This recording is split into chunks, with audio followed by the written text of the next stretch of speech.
Bonjour, Dongo, le conseiller, l'agripreneur et le promoteur agricole. Aujourd'hui, nous allons parler de comment bien réussir sa contre-saison. Vous savez, j'entends beaucoup de fois, beaucoup de promoteurs qui m'appellent pour dire qu'ils veulent faire vraiment la contre-saison parce qu'ils pensent que c'est de la contre-saison, ils peuvent vraiment trouver le meilleur prix, donc ils préfèrent attendre les contre-saisons. Mais il faut savoir quelque chose qui est très important dans la contre-saison, c'est quoi? C'est que c'est de l'eau.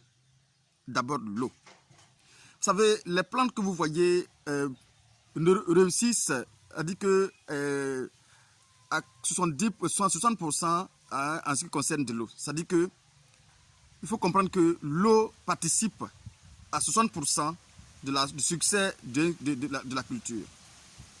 C'est très important de savoir cela. C'est-à-dire que si vous ne savez pas que l'eau compte beaucoup, vous allez passer à côté de votre contre-saison. Beaucoup m'ont présenté des images et j'ai vu clairement que le problème qu'ils ont, c'est un problème d'abord hydrique qui se manifeste, qui arrive à un niveau élevé, qui se manifeste maintenant par les jaunissements des feuilles, qui pensent que ce sont des maladies. Et qu'est-ce qu'ils font? Ils prennent le temps d'intoxiquer les plants. Pourquoi? Parce que tout simplement, ils pensent que c'est la maladie, donc ils prennent des produits, rien que produits. Pourtant, en réalité, le seul problème qu'ils ont, c'est simplement un problème hydrique. Donc l'eau est vraiment primordiale pour votre contre-saison. Rassurez-vous que vous avez vraiment la quantité d'eau nécessaire pour du début jusqu'à la fin de votre culture. Et vous savez, c'est très important. Parce que ce qu'il faut avoir savoir comme avantage, qu'on a comme avantage dans la contre-saison, c'est qu'on a en général moins d'attaques fongiques. Parce que vous savez, la plupart des parasites n'aiment pas les fortes chaleurs. Donc en réalité, ils se manifestent moins quand on est en période de forte chaleur. Donc en réalité, on ne peut pas avoir trop de problèmes fongiques pendant la contre-saison. Mais le seul problème que nous avons le plus souvent, c'est le problème de l'eau. Et comment ça se manifeste? Le plus souvent, qu'est-ce qu'on a? On ne prend pas soin de préparer un système d'irrigation convenable pour la culture contre-saison que nous voulons effectuer. Qu'est-ce que nous faisons? On pense que la main-d'œuvre, c'est-à-dire que les arrosages manuels peuvent servir en réalité. C'est-à-dire que vous faites la contre-saison, il faut d'abord trouver un site vraiment qui est adapté. Et pourquoi le plus souvent on conseille les bas-fonds pour les contre-saisons? Parce que déjà l'humidité en général reste un peu longtemps dans les bas-fonds que lorsque on est en dehors du bas-fond. C'est très important.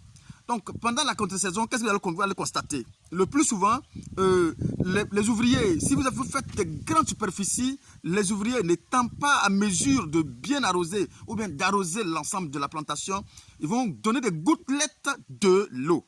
Et ces gouttelettes de l'eau qu'ils vont déposer sous chaque pied va poser plus de problèmes à la plante que de résoudre des problèmes. Parce qu'en général, la quantité d'eau n'est pas vraiment suffisante. Et je veux dire, la quantité d'eau déposée sous la plante et sur les racines n'est pas vraiment suffisante. Du coup, 80% de cette eau-là va rapidement se volatiliser parce que la forte chaleur va facilement faire évaporer cette eau-là. C'est très important de savoir cela.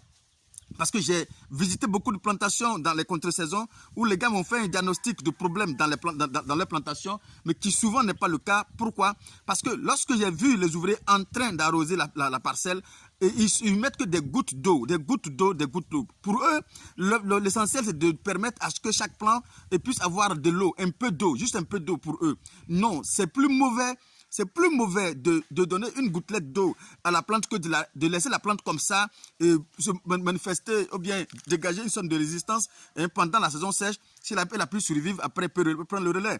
Mais il faut savoir que pendant la saison sèche, chaque plante a un système pour se défendre pendant les fortes saisons sèches. Du coup, une capacité de réserve qu'ils utilisent quand même pendant cette saison-là. Et lorsque vous mettez une faible quantité d'eau, et du coup, ça vient changer ce fonctionnement. Ce dispositif qui a été mis, ce dispositif a été mis en place, ça vient changer cela. Donc, vous voyez, tout ce que la plante avait mis pour se sécuriser, vous avez déphaser ça carrément. C'est très important de savoir cela et c'est pourquoi il est important, lorsque vous voulez faire votre contre-saison, de savoir que ce qui va vous permettre de réussir votre contre-saison, c'est d'abord à 90% l'eau. 90% l'eau. Parce que l'eau devient maintenant quelque chose qui va venir de l'extérieur. Et du coup, ce n'est pas les eaux de pluie qui vont inonder toute la parcelle, qui vont, disons, déplacer tous les éléments minéraux pour que tu vas distribuer, disons, entre une interactivité entre ces éléments-là, pour que la plante puisse, chaque plante puisse en profiter conséquemment. Ce ne sera pas le cas, mais ce qui va se passer, c'est quoi? C'est que la quantité d'eau que vous allez déposer, en général, va être ciblée sous les pieds. Donc, ça veut dire quoi? Tout ce qui est comme éléments minéraux ne pouvant pas se déplacer pour venir toucher les pieds, alors que les apports vont venir de l'extérieur en réalité. C'est-à-dire que l'apport, tout ce que vous avez, on aura comme éléments minéraux qui va permettre à la plante de réussir, doit venir d'ailleurs. C'est pourquoi aussi, il faut savoir que pendant la contre-saison, il y a quand même quelque chose qui est très important, les apports en engrais. Ça dépend de vous. L'engrais que vous allez déposer, que ce soit l'engrais organique, l'engrais minéral, mais ça dépend de vous. Il faut quand même avoir une bonne quantité de ces engrais-là. Et savoir surtout bien les mettre, que ce soit engrais minéral, que ce soit engrais organique, il faut savoir les utiliser.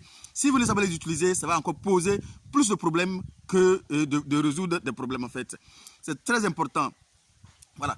Donc, ce qu'il faut ici comprendre, c'est quoi? C'est que pendant la contre-saison, organisez-vous d'abord pour pouvoir avoir réellement un système d'irrigation vraiment convenable qui va donner de l'eau à la plante conséquemment et considérablement, du coup pour que la plante puisse bien s'alimenter et apporter tous les éléments minéraux nécessaires pour la plante, comme je l'ai dit, parce que c'est en dessous de la plante, la petite circonférence qui se trouve autour de la plante qui va l'alimenter. Du coup, il n'aura pas assez d'éléments pour la plante de s'alimenter. Donc c'est pourquoi il faut en apporter de manière vraiment organisée, parce que chez nous, moi parfois j'apporte 3 fois l'engrais, que ce soit l'engrais organique, que ce soit l'engrais minéral, j'apporte 3 fois. En fonction de votre technique de culture, vous pouvez apporter 3 à 2 fois, 4 fois avant la production. Voilà, donc voici un peu une culture contre-saison que j'ai fait dans ma cour. Vous allez voir pourquoi cette culture a pu réussir, et comme vous le voyez derrière moi. C'est tellement simple, parce que je prends soin de la plante elle-même. C'est très important de pouvoir savoir que lorsqu'on veut faire de l'agriculture, il faut savoir que c'est d'abord de l'affection qu'on a pour les plants. Pour les plantes en fait. Donc du coup, si on n'a pas cette affection pour les plantes, on ne peut pas réussir une culture en réalité. C'est vrai que ça produit suffisamment d'argent, certes, je suis d'accord, mais si on va simplement parce qu'on va en termes de chercher de l'argent, on ne peut pas réussir le projet en tant que tel. Mais lorsqu'on part, d'abord parce qu'on a de l'affection pour la plante, on va prendre soin de la plante. Et c'est pourquoi j'ai dit, lorsque vous voulez faire votre culture, veillez à ce que vous poussiez vraiment vraiment être à mesure de bien prendre soin de l'ensemble de votre plantation. Sinon, vous allez perdre de l'argent inutilement. Regardez derrière moi, c'est chou que j'ai fait en contre-saison. Actuellement, on est en pleine chaleur. Et la chaleur bat son plein actuellement en cette période-là. Mais malgré cela, vous avez pu avoir cette qualité des plants derrière moi que je vais vous présenter tout à l'heure. Vous allez voir comment je me suis arrangé, tout simplement. Regardez, comme vous le voyez, ici, vous voyez que c'est un peu... voilà, sec et ici c'est un peu humide.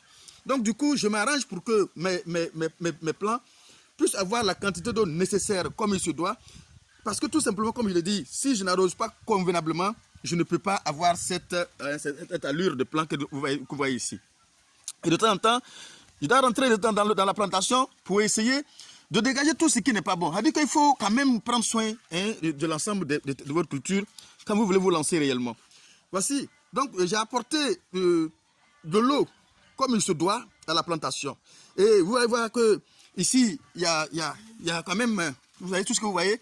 J'ai apporté encore une fois de la bouse de vache qui est en train de faire son effet effectivement sur les plants. C'est pourquoi vous allez voir que les plants sont de cette verdure-là.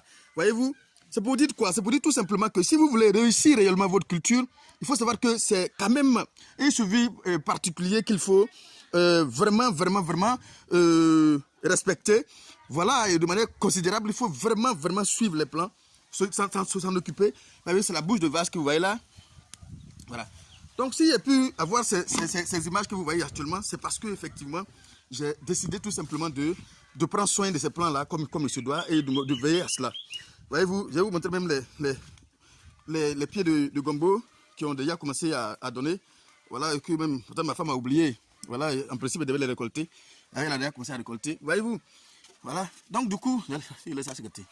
Voilà, voyez-vous. Donc, c'est comme ça que j'ai maintenu de l'eau. J'ai pu permettre à ce que la plante puisse se trouver comme si elle était dans la saison pluvieuse. Et voici que toute la plante étant, disons, fréquemment humide, vous allez voir que la plante ne fait que croître, ne fait que évoluer correctement. Voici comment on peut réussir facilement la culture contre-saison. Voilà. Si vous voulez réussir votre culture contre-saison, faites ce que vous pouvez faire, ce qui est à votre taille.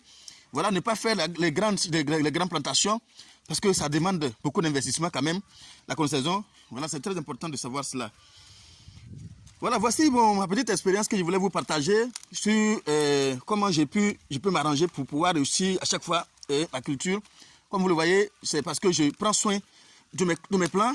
Voilà, ça j'ai pu enlever parce que si on ne va pas paumer correctement. Voilà, donc c'est ma petite expérience. Comme j'ai dit, j'ai décidé de transformer ma cour en verdure. Vous voyez tout ce que vous voyez là. Vous voyez cette belle couleur. Ce sont les choses qu'on a fait tous ici en contre-saison ici. Voilà ce qui donne vraiment cette allure là. Voilà. Donc je vous invite aussi vraiment à écouter les conseils que nous tentons de vous donner. Parce que c'est comme ça nous arrivons à donner ces résultats. Hein, voilà. Donc je continue toujours de travailler. Voyez-vous, c'est la bouse de vache que j'ai mis avant de mettre ces plants-là. Là, j'ai dépiqué hier. Allez voir que d'ici peu de temps encore, vous allez voir que ça va donner une autre allure, quoi, en fait. Voilà, c'est votre serviteur Dongo, le même Dongo. Dongo, le conseiller, l'entrepreneur agricole, qui tente de vous aider comme il peut. Voilà, merci et à bientôt pour une autre vidéo.